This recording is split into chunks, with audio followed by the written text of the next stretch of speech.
So, if you're dealing with interstitial cystitis, I'm willing to bet you've been told a few things. You've probably heard it's just inflammation, or maybe a problem with your bladder lining, or that you just need to cut out certain trigger foods.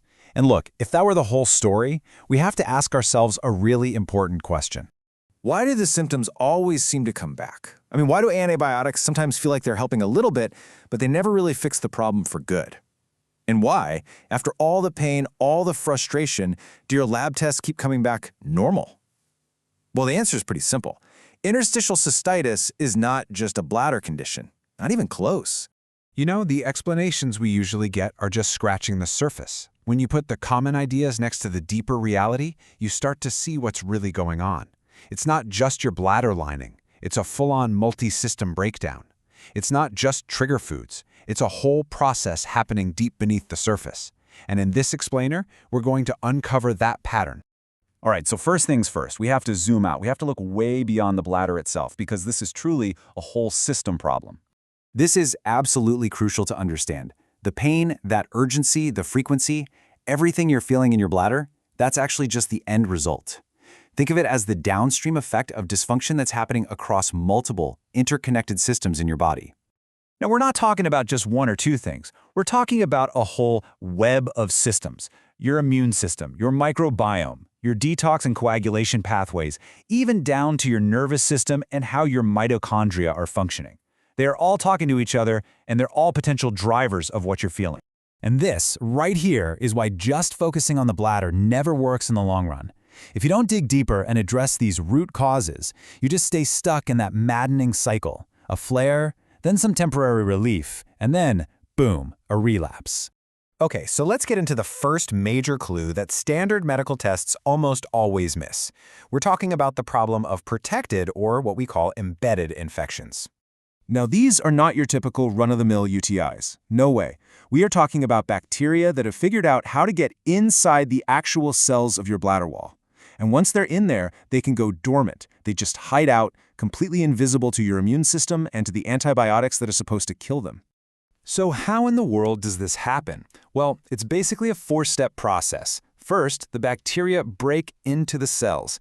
Next, they create these slimy, protective force fields around themselves called biofilms. But it doesn't even stop there. Your body's own inflammatory response creates this mesh-like substance called fibrin, and that fibrin acts like a scaffolding, literally locking those biofilms in place. It creates this perfect, persistent, protected little home for the infection. And here's the wild part. Fibrin is supposed to be a good guy. It's supposed to be part of the healing process, protecting your tissue. But in this chronic state, it does the exact opposite.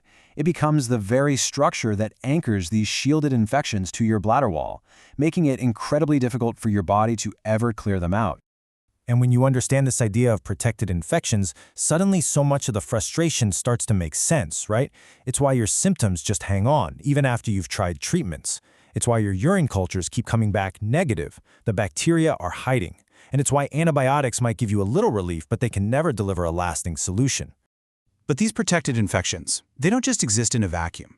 There are these bigger, systemic drivers that are constantly fueling the fire. So let's dig into what those are. We're going to focus on three key systemic drivers that just keep this whole cycle going. Something called oxalate overload, major dysfunction in the gut, and even certain genetic vulnerabilities that can make you more susceptible to this whole mess. Okay, first up, oxalates. I want you to picture tiny, sharp crystals. They can come from certain foods, sure, but they can also build up because of issues in your gut or even from mold exposure.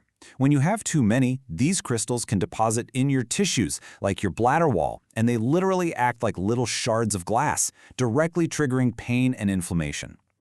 Next, we absolutely have to talk about the gut.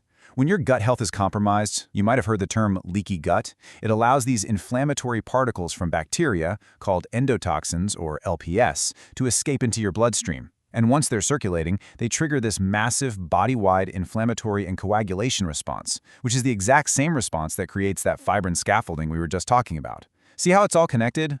And finally, yeah, genetics do play a role here. Certain common genetic variations can make you more prone to this whole pattern. For example, some people have variations that make it harder for their body to break down that fibrin mesh. Others might have a higher tendency to clot, or have issues with detoxification, or even weaker immune defenses. It can really create the perfect storm for this condition to take hold and just not let go.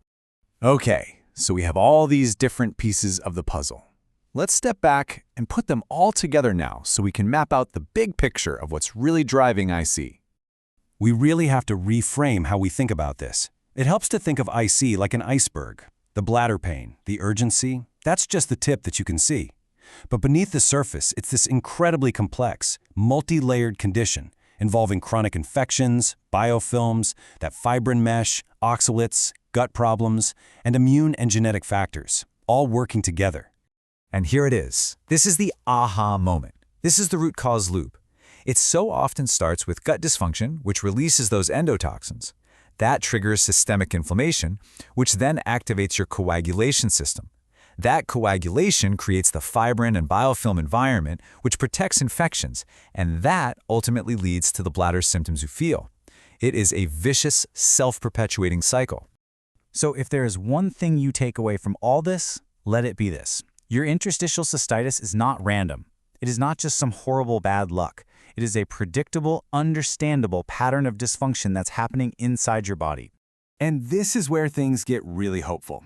Because once we can identify and truly understand your unique pattern, which specific combination of these factors is driving things for you, we can finally stop just chasing symptoms and actually start to strategically and methodically reverse the entire process.